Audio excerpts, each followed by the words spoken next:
अपने घर के आर्थिक हालात देखो। तो ऐसी बेटियों को हम हमेशा यही कहते हैं कि थोड़ा अगर अपने हक के लिए लड़ना भी पड़े ना, दहेज के लिए मत लड़ना।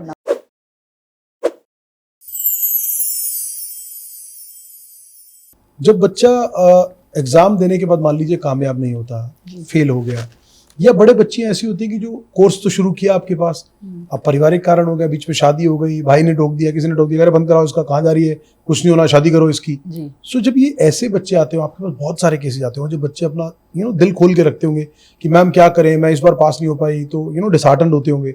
सो इन सिचुएशंस में आप कोप क्या करते हैं और आप इनको क्या मंत्रा देते हैं, क्या गाइडेंस देते हैं कि बच्चे फिर पूरी एनर्जी के साथ दोबारा से लग जाए? सर ये बड़ी कॉमन प्रॉब्लम है। किसी के घर में फाइनेंशियल इश्यूज आ जाते हैं, भाई पेरेंट्स जो हैं कहते हैं कि हम लोग आगे नहीं, इनकम कम हो गई तो उनको लग रहा है पे नहीं कर पाएंगे। दूसरा होता है सर फैमिली प्रॉब्लम्स होती हैं घर में। मान लीजिए माता जी या पिताजी को कैंसर से पीड़ित हो गया, तो फिर बच्चे मेंबर चाहिए उनको घर पे टेक केयर करने के लिए। कईयों के साथ ये प्रॉब्लम है कि डिसीजन मेकर जब तक फादर थे तो सब ठीक था, फादर अचानक से चले गए, ताऊजी ने पढ़ाई बंद करा दी।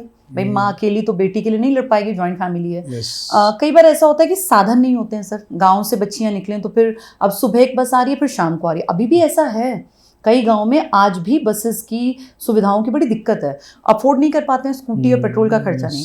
तो ऐसी बेटियां जब बातचीत करती हैं तो कई बार हम भी बड़ा ना ये सोचते हैं क्या करें, भाई हम अपनी फीस माफ कर देते हैं लेकिन उसका आने जाने का किराया तो नहीं हम भर सकते ना सर, और कितने दिन तक भरेंगे और कितनों का भरेंगे। तो इस तरह की प्रॉब्लम्स जब आती हैं तो इसके लिए कई ऑप्शंस आजकल ये मान लीजिए इस बदलते दौर में एक बहुत बड़ा एक अच्छा पॉजिटिव पॉइंट क्या है, अब पढ़ाई ना जिन लोगों के लिए घर से निकलना मुश्किल था उनके लिए आजकल फोन पे अवेलेबल हो गई है, जिनको घर में रोक देते हैं कई बार भाई बंधु ताऊजी, हाँ ऑनलाइन। तो यहाँ ऑनलाइन बड़ी कामयाब है। वैसे मैं पर्सनली मानती हूँ कि आप जब कहीं क्लास में जाके पढ़ते हैं तो बहुत अच्छा रिजल्ट आता है, लेकिन कई बार घर के हालात पारिवारिक आर्थिक आपको रोकते हैं। उस कंडीशन में आप एप्लीकेशन के थ्रू अपने घर पर बैठकर, जिसमें आपका खर्चा भी कम है क्योंकि आपको आना जाना नहीं है, तो घर में 2 जोड़ी कपड़ों में आपका काम चल गया, आपका आने जाने का जो एक्सपेंस था वो बच गया।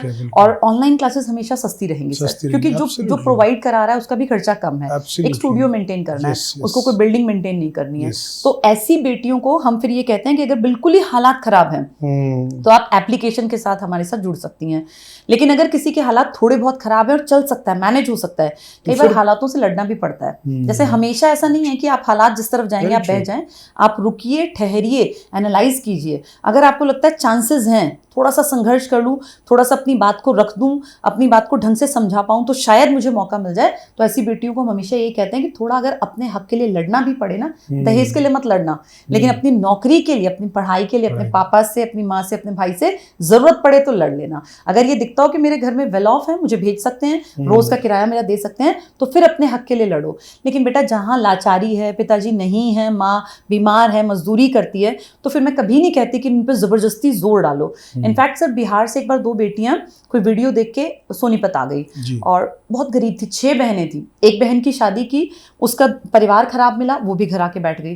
अब उनके पिताजी क्या करते हैं, रेहड़ी लगाते हैं, आलू बेचते थे। तो वो हमारे पास आ गए और कहने लगी मैम मैं यहीं रहूंगी, हम दोनों बहनें। मैंने कहा बेटा यहाँ रहना, चलो हम फीस माफ कर देंगे। बहुत गरीब थी, बहुत ज्यादा, वो दिख रहा था सुबह से बिना खाना खाए, एक दिन पहले की ट्रेन में बैठ के आई हुई। तो मैंने उनको नाश्ता वाश्ता कराया। मैंने कहा बेटा तुम यहाँ रहने का खर्चा अफोर्ड नहीं कर पाओगी, हम तो चलो तुम्हारी फीस माफ करेंगे, लेकिन तुम जहाँ पीजी में रहोगी वो तो माफ नहीं करेगा। एक बच्चे का खर्चा सबसे सस्ता भी लगाएं तो 5-6 हज़ार मिनिमम सर। जो सबसे खराब पीजी है जहाँ बहुत ही कम चीजें, सुविधाएं नहीं है। मैंने कहा बेटा 10,000 रुपये कैसे देंगे? तो कहने लगी मैम मम्मी कर देंगी जैसे तैसे। मैंने कहा बेटा ये कोई 1-2 दिन की कहानी नहीं है, तुम साल 1.5 साल 2 साल अपने पापा से किस मुंह से कहोगे कि हमारे 10,000 को भिजवा दो, और बाहर रहोगे तो 10 चीजें और भी चाहिएंगी।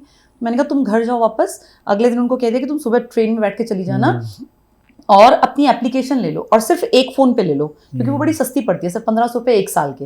मैंने कहा अपने घर पे ही रह के पढ़ो बेटा।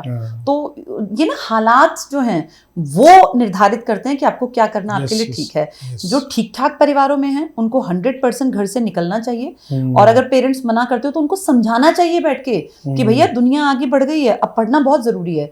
लेकिन जिसके हालात बहुत खराब हो, पेरेंट्स के ऊपर इतना प्रेशर मत डालिए, वो तो बेचारे करेंगे। पेरेंट्स तो सर अपने आप को बेच के भी कहीं गिरवी रख के भी अगर बच्चे का पूरा करना पड़े तो माँ बाप वो भी कर देते हैं। लेकिन मैं ये कहूंगी, ये बच्चों को भी समझना चाहिए, अपने घर के आर्थिक हालात देखो। अगर तुम्हें लगता है तुम्हारे माँ बाप महीने का इतना खर्चा तुम्हें दे सकते हैं तो फिर जिद करो, लेकिन फालतू की जिदें मत करो। अब अपने पेरेंट्स को प्रेशराइज करके तुम आईफोन के खर्चे करवा रहे हो, महंगे जूते तुम्हें पहनने, तो ये बेटा गलत है। अपने खर्चे खुद से करना। देखो, माँ बाप का काम है तन ढकने का, थोड़ा सस्ता कपड़ा पहन लो, कोई फर्क नहीं पड़ता। कोई भी तुम्हें अगर लगता हो ना कि तुमसे लोग इंप्रेस्ड होंगे, नहीं होते बेटा। मैं तुम्हें यहाँ ये बात जो कर रही हूँ ना, आज मैं सब कुछ अफोर्ड कर सकती हूँ, और मैं ये जानती हूँ कि आपका जो स्टेटस है ना वो आपके तौर तरीके से दिखता है। तुम ये सोचो कि बाप तो बिल्कुल गरीब है और मैं किश्तों पे आईफोन लेके और दुनिया मुझे अमीर समझेगी, नहीं समझेगी बेटा, ये गलत फहमी है। यंगस्टर्स के लिए मेरा मैसेज है, नॉर्मल कपड़े पहनो, नॉर्मल शूज पहनो। किसने कहा तुम्हें कि 20,000 के जूते पहन के तुम अलग से दिखोगे? कुछ अलग नहीं दिखोगे, ये अलग होना चाहिए तुम्हारा। तुम्हारी स्किल्स डिसाइड करेंगे कि तुम कहाँ पहुंचोगे। बाप के पैसों से ऐश करना मैं सरासर खिलाफ हूं। अगर पुश्तैनी पैसा है तो ऐश करो, लेकिन अगर तुम्हारे फादर छोटी मोटी नौकरी करते हैं, किसानी परिवार से हो, मजदूरी करते हैं पिताजी, कोई छोटा मोटा 20, 25, 30,000 रुपए कमाते हैं, और तुम जिद पे अड़ जाओ कि नहीं मैं तो आईफोन के बिना मैं जो है घर छोड़ दूंगा या मैं दुनिया में रहूंगा ही नहीं, तो ये तो महामूर्खता है बेटा।